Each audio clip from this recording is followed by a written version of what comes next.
ಇವತ್ತು ಹಾಲುಗಳು ಟೋಟಲ್ ಕಾರ್ಯಕ್ರಮದಲ್ಲಿ? ಇದು ಒಂದು ಲೋಕಾಯುಕ್ತ ಸಾಹೇಬರ ಒಂದು 26 ಪಾಯಿಂಟಲ್ಲಿ ಬರುತ್ತೆ. ಅಂದರೆ ಎಲ್ಲ ತಾಲೂಕು ಹೆಡ್ ಕ್ವಾರ್ಟ್ರಲ್ಲಿ ಒಂದು ಅಹವಾಲು ಮತ್ತು ಮಾಹಿತಿ ಪ್ರೋಗ್ರಾಮ್ ನಡೆಸಬೇಕು.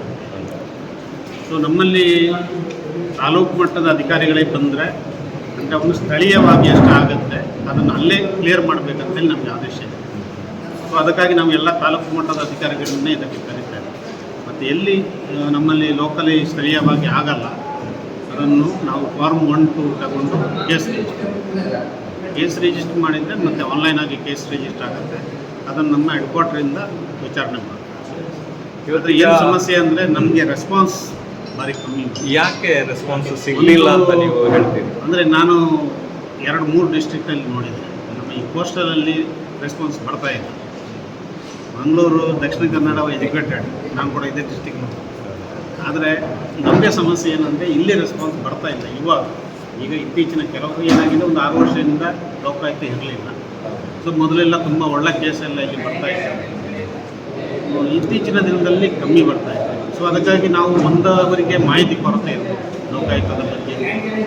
ಅದಕ್ಕಾಗಿ ನಾವು ಹೆಚ್ಚಿನ ಮಟ್ಟದಲ್ಲಿ ಅದನ್ನು ಮಾಹಿತಿ ಕೊಡಬೇಕಂತೇಳಿ ನಾನು ಕಾರವಾರದಲ್ಲಿದ್ದೆ. ಅಲ್ಲಿ ನಾವು ಗ್ರಾಮ ಸಭೆಯಲ್ಲಿ ಹೋಗಿ ಅರ್ಧ ಗಂಟೆ 1 ಗಂಟೆ ರಿಸರ್ವ್ ಇರಬೇಕಂತ ಹೇಳಿ ಅಲ್ಲಿ ಮಾಹಿತಿಯನ್ನು ಕೊಡ್ತಾ ಇದ್ದೇವೆ. ಯಾಕಂದ್ರೆ ತಾಲೂಕು ಮಟ್ಟದಲ್ಲಿ ಏನು ಬರ್ತಾರೆ, ಯಾವಾಗಲೂ ಬರುವವರೇ ಬರ್ತಾರೆ. ಒಂದು ಇಲ್ಲಿ ನೋಡಿದರೆ ಎಷ್ಟು ಟೋಟಲ್ 7 ಅರ್ಜಿ ಮಾತ್ರ ಬಂದಿದೆ. 5 ಅರ್ಜಿ ನಾವು ಹಾಕಿದ ಬೋರ್ಡಿಗೆ ಹೋದಕ್ಕೂ ಏನು ಬ್ಯಾನರ್ ಇಟ್ಟು ಬರ್ತಾ ಇಲ್ಲ. ಯಾಕೆ ಈಗ ಇನ್ನು ಹೇಗೆ ಮಾಡ್ಬೋದು ಅದನ್ನು ಅಂತ ಜನರಿಗೆ ಈಗ ಮಾಹಿತಿ ಇಲ್ಲ. ಒಂದು ಅವೇರ್ನೆಸ್ ಬೇಕು. ಎರಡನೇದಾಗಿ ಏನಾಗಿ ಎದುರ್ತಾರೆ ಅಂದರೆ ನಾವು ಕಂಪ್ಲೇಂಟ್ ಕೊಟ್ಟರೆ ಮತ್ತು ನಮ್ಮ ಕೆಲಸ ಆಗಲ್ಲ ಅಂತೇಳಿ ಎದುರು ಮುಂದೆ ಬರ್ತೀವಿ. ಆದರೆ ನ್ಯಾಯಯುತವಾಗಿ ಲೀಗಲಿ ಇದ್ದರೆ ನಾವು 100% ಕೆಲಸ ಮಾಡಿಸ್ತೀವಿ. ಈಗ ಇಲ್ಲಿಗಲಿ ನಮ್ದು ಎಲ್ಲೋ ಎಂಕರೇಜ್ ಮಾಡಿರ್ತಾರೆ, ನಮಗೆ ಖಾತೆ ಮಾಡಿ ಕೊಡಿ ಅಂತ ಹೇಳಿದರೆ ಆಗಲ್ಲ. ಎಲ್ಲರಿಗೂ ಕೂಡ ಕಾನೂನನ್ನು ನಾವು ಪಾಲಿಸಬೇಕಾಗುತ್ತೆ. ಅಲ್ಲ ಸರ್, ಈಗ ಪ್ರಚಾರ ಈಗ ನೀವು ಹೇಗೆ ಮಾಡಿದ್ರಿ? ಈಗ ಮೀಡಿಯಾಕ್ಕೆ ಕೊಟ್ಟಿದ್ರಿ, ನಾವು 1 ವೀಕ್ ಬಿಫೋರ್ ಎಲ್ಲ ಲೋಕಲ್. ನೀವು ಮಾತ್ರ ಲೋಕಾಯುಕ್ತ ಏನು ಸಂಸ್ಥೆ ಮಾತ್ರ ಪ್ರಚಾರ ಮಾಡೋದಲ್ಲ, ಇಲ್ಲಿ ಲೋಕಲ್ ಯಾರಿಗಾದ್ರೂ ನೀವು ಹೇಳ್ತೀರಾ? ತಾಲೂಕು ಕಚೇರಿ ಲೋಕಾಯುಕ್ತದಿಂದ ನಾವು ನ್ಯೂಸ್ ಪೇಪರ್ಗೆ ಇಲ್ಲಿ ತಹಸೀಲ್ದಾರ್ಗೆ ನಾವು DC ಅವರಿಗೆ ಕೂಡ ಇನ್ಫಾರ್ಮ್ ಮಾಡ್ತೇವೆ. ಈಗ 42 ಗ್ರಾಮ ಕಡಬ ತಾಲೂಕು ಅಂದರೆ ಅದರಿಂದ ಒಂದು 7 ಅಹವಾಲು ಖಾಲಿ, ತುಂಬ ಕಡಿಮೆ. ನಾವೀಗ ಅಧಿಕಾರಿಗಳನ್ನ ಲೆಕ್ಕ ಹಾಕಿದ್ರೆ ಇಲ್ಲಿ ಒಂದು 10-40 ಅಧಿಕಾರಿಗಳು ಬಂದಿದ್ರು. ಅಟ್ಲೀಸ್ಟ್ ಅದೇ ನಾವು ಹೇಳೋದು, ಅದು ಅಟ್ಲೀಸ್ಟ್ ತಾಲೂಕು ಇಲ್ಲಿ ಗ್ರಾಮ ಪಂಚಾಯತಲ್ಲಿ ನೋಟಿಸ್ ಬೋರ್ಡಲ್ಲಿ ಹಾಕಬೇಕು. ಯಾಕೆ ಹಾಕ್ತಾ ಇಲ್ಲ ಈಗ, ಅದು ಯಾಕೆ ನಡೀತಾ ಇಲ್ಲ ಅಂತ? ನೀವೀಗ ಇಷ್ಟೆಲ್ಲ ಕೆಲಸ ಮಾಡಿ ಇಲ್ಲಿ ನಿಮ್ಮದು ಉದ್ದೇಶ ಏನು ಉಂಟು, ಅದು ಆಗ್ತಾ ಇಲ್ಲ ಅಂತ? ಆಗ್ತಾ ಇಲ್ಲ. ನಾನು ಆ್ಯಕ್ಚುಲಿ ನಾನು ಕಾರವಾರದಲ್ಲಿ ನಾನು ರೆಗ್ಯುಲರ್ ನಾನು ಮೀಟಿಂಗ್ ಆಗಿ ಇಲ್ಲಿ ಬಂದಿದ್ದೆ. ಹೌದು.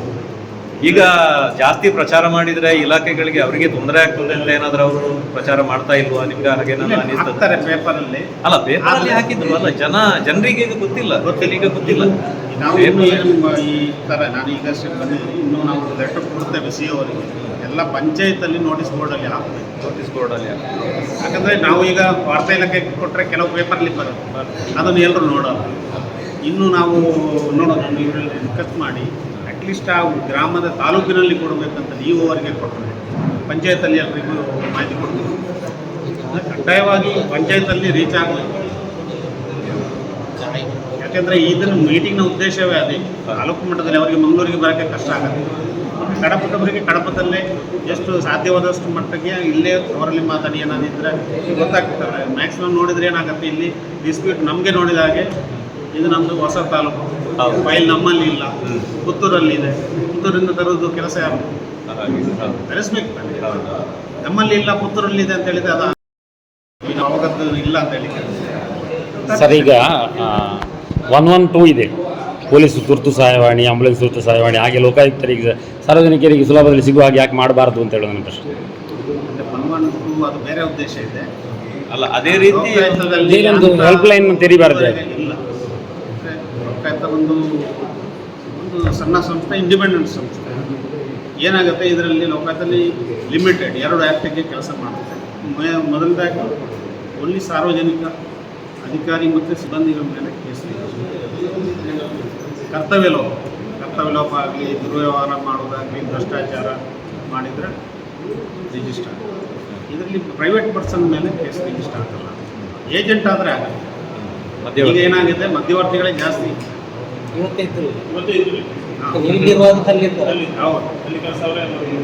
ಈಗ ಇವತ್ತು ಫೇಲ್ಯೂರ್ ಇದು. ಯಾಕಂತೇಳಿದ್ರೆ 7 ಜನ ಅಂತ ಹೇಳಿದ್ರೆ ಅದಲ್ಲ. ಒಂದು ವೇಳೆ ನೀವೀಗ ಪುನಃ ಮಾಡೋದಿದ್ರೆ ಹೇಗೆ ಮಾಡ್ತೀರಿ ಅದನ್ನು? ಹೇಗೆ ಜನ ಜಾಸ್ತಿ ಬರುವಾಗ ಇನ್ನೊಂದು ಸಲ ಮಾಡೋದಿದ್ರೆ ನಾವು ಕಂಪಲ್ಸರಿಗೆ ಪಂಚಾಯತಲ್ಲಿ ಹಾಕ್ಬೇಕಂತ ಹೌದು, ಅವ್ರು ಹಾಕಿದಾರ ಇಲ್ವಾ ಅಂತ ಹೇಗೆ ಸರ್ ನಿಮಗೆ ಇದು ಮಾಡ್ತೀರಿ ಅದನ್ನು?